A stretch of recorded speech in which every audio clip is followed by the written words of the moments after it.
காலம் முழுக்க ரப்பின் நிழலில் மட்டும்தான் தஞ்சமடைய வேண்டும். மனித உறவுகளுக்கு எந்த காலத்திலும் தஞ்சமடைய கூடாதுன்ற ஒரு தூர நோக்கு சிந்தையாளன் செய்யக்கூடிய ஒரு அற்புதமான தஸ்பீஹத்தான் உங்களுக்கு நான் கொண்டு வந்திருக்கிறேன். பிஸ்மில்லாஹிர் ரஹ்மானிர் ரஹீம். கண்ணியத்திற்கும் பெரும் மதிப்பிற்கும் உரிய எல்லாம் வல்ல அல்லாஹ்வின் நல்லடியார்களே, மனித உணர்வுகளில் தலையாய உணர்வு நாம் யாருக்கும் கஷ்டம் கொடுத்துடக்கூடாது, யாருடைய மனவேதனைக்கும் நாம் ஆளாகிடக்கூடாது அப்படின்றதான் ஒரு நல்ல பண்பாளன், நல்ல மூமினுடைய அதிகப்படியான எண்ணமாக இருக்கும். ரசூல் சொல்றது போல இன்னமல் அமாலு பின்னியாத், எந்த எண்ணத்தில் ஒருத்தர் வாழ்கிறாரோ அந்த எண்ணத்தில் தான் அவருடைய எல்லா செயல்களும் அமைகிறது அப்படின்னு ரசூலுல்லாஹி ஸல்லல்லாஹு அலைஹி வஸல்லம் அவர்கள் சொன்னாங்க. ஹைர், அல்லாஹ் அந்த மாதிரி ஒரு எண்ணத்தை கொடுக்கட்டும். காலம் முழுக்க ஒரு சுயம்பாக வாழக்கூடிய பண்பு. அல்லாஹ் பெருமைக்குரியவன், ரப்புல் ஆலமீன் பெருமைக்குரியவன்.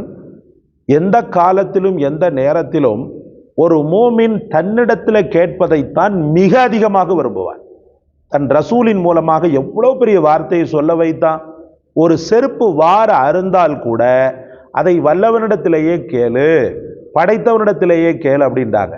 செருப்பு வாருக்கும் அல்லாஹ்வுக்கும் எந்த சம்பந்தமும் கிடையாது.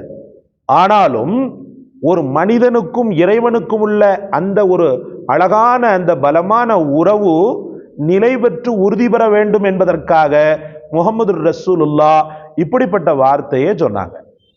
அதனால இறைவனிடத்தில் இப்போதிலிருந்தே கேட்க வேண்டும். எனக்கு இப்போ திடகார்த்தமாக இருக்கிறேன், நான் தன்னம்பிக்கையாக இருக்கிறேன், என் உடல் பலம், நான் சுயம்பு, சரிதான். ஆனால் ஒரு காலகட்டத்துக்கு பிறகு இதெல்லாம் கொஞ்சம் கொஞ்சமாக அழிஞ்சு போகுமே, குறைஞ்சு போகுமே. அப்போ என்ன செய்யறது? அந்த நேரத்தில் தான் அல்லாஹ்வுடைய உதவி நமக்கு பெரிய அளவுக்கு தேவைப்படும். இப்போ அல்ஹம்துலில்லாஹ் அல்லாஹ்வுடைய உதவியில தான் நம்ம வாழ்கிறோம். உடல் உறுப்புகளில் கொஞ்சம் நலிவை ஏற்படுத்திட்டா என்ன செய்ய முடியும்? உடல் உறுப்புகளில் ஏதாவது ஒரு ஒரு நோயை ஏற்படுத்திட்டா என்ன செய்ய முடியும்? அதை தாங்கவே முடியாது. இப்போ திடகார்த்தத்தை தரக்கூடிய ரப்புல் ஆலமீன் தான் வயோதிக காலகட்டத்திலும் திடகார்த்தத்தை தரணும். தன்னம்பிக்கையா இறை நம்பிக்கையா பொங்கி வாழணும். அதுக்கு சில ஹிக்மத்துகளும் இருக்கிறது. இப்பவே சொத்தை எழுதி கொடுக்கறது பிள்ளைகளுக்கு, இப்பவே லூசு மாதிரி என்ன செய்யறதுன்னு சொன்னா எல்லாத்தையும் பங்கிட்டு முடிச்சுட்டு என் பிள்ளைங்க என்ன காப்பாத்துன்ற நம்பிக்கை. என்ன முதல்ல சொல்லுவோம், படைப்பினங்கள் மீது நம்பிக்கை வைக்காதீங்க. படைத்தவனை தவிர படைப்பினங்கள் மீது நம்பிக்கை வைக்காதீங்க. பாசம் வைங்க, பாசம் வைங்க, நம்பிக்கை வைக்காதீங்க. அல்லாஹ்வின் மீது நம்பிக்கை வைங்க. பிள்ளைகளை நீங்க பாசத்தோடு நேசத்தோடு ஷரியத்தோடு வளர்க்கும் போது அல்லாஹ் ரப்புல் ஆலமீன் அவங்களுடைய உள்ளத்துல உங்களை பற்றி உள்ள கழிவிறக்கத்தையும் கருணையையும் நிச்சயமாக கொடுப்பான். நீங்க என்ன செய்யக்கூடாது? அதை வைக்கக்கூடாது. படைத்தவனை தவிர வேறு யார் மீது நம்பிக்கை வைக்கக்கூடாது. ஒரு சுயம்பாவே நான் வாழணும், காலம் முழுக்க இந்த கைகால் உரத்தோடு நான் இருக்கணும் அப்படின்ற அந்த பெருந்தன்மையான அந்த ஒரு தூர நோக்கு சிந்தை நமக்கு வரட்டுமே. எத்தனையோ பேர் பிள்ளைகள் மீது போக்கஸ் ஆகி எவ்வளவு பேர் ஏமாந்துருக்காங்க தெரியுமா? ஒரு காணொளி ஒன்று, 90 வயதான பெண்மணி, 90 வயது நிரம்ப பெற்ற வயோதிக பெண்மணி.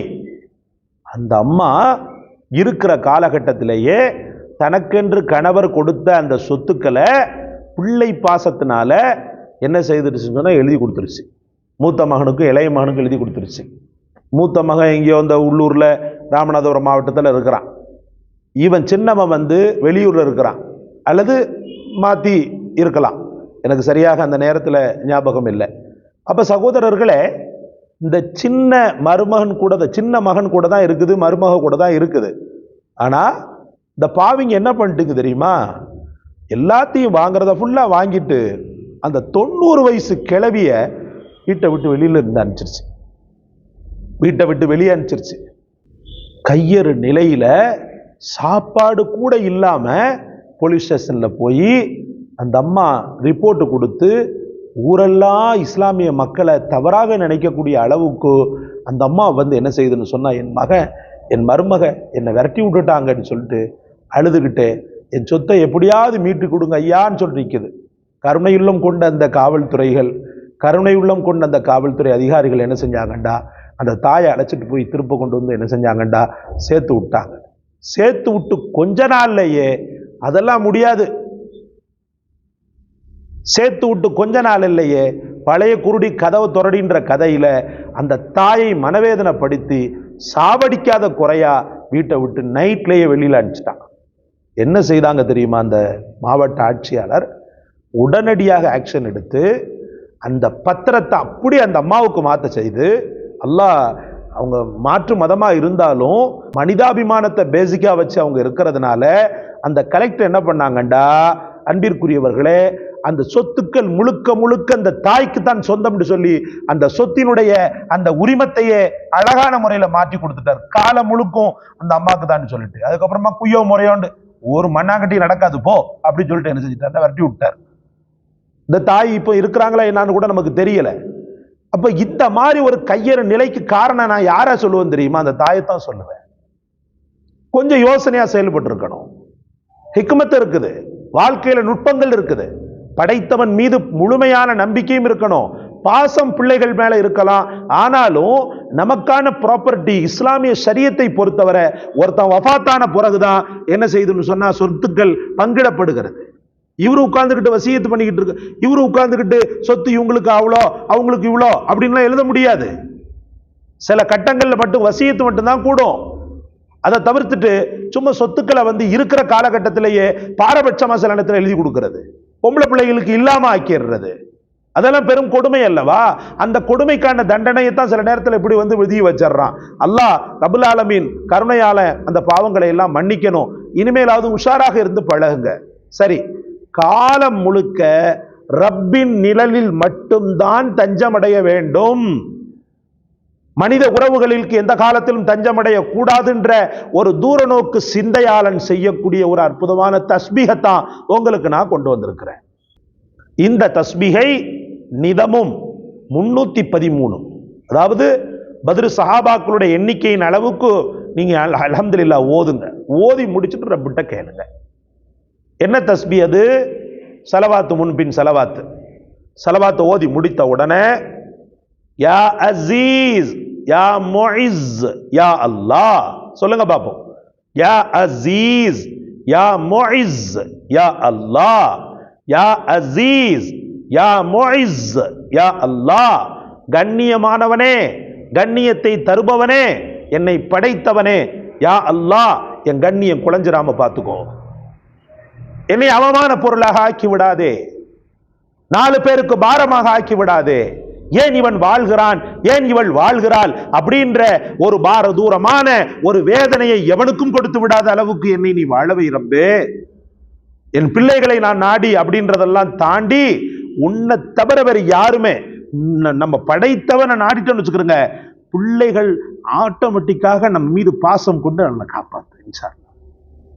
படைத்தவன் மேல நாட்டம் இல்லாதவன் ஒவ்வொருவனுமே இந்த மாதிரி அதாபுகளை தான் பெறுகிறான். சகோதரர்களே, யாரையும் நொந்துக்கொள்ள முடியாது.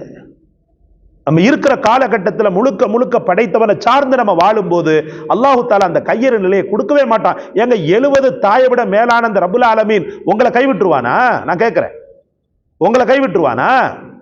காலம் முழுக்க உங்களை வைத்து கண்ணின் இமை போல காலம் முழுக்க உங்களை அக்கறையோடு பார்த்துக் கொள்வான். ஒருவேளை உணவு கூட இல்லாம உங்களை ஆக்க மாட்டான்.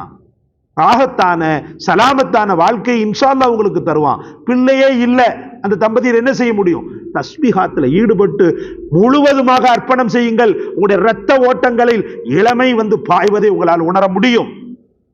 துருண்டு இருப்பீங்க. படைத்தவனை விட்டுட்டு நீங்க பாட்டு இருந்தீங்கன்னு சொன்னா ஒண்ணுமில்லை. படைப்பினங்களை நம்புறதுல ஒரு பிரயோஜனமும் இல்லை.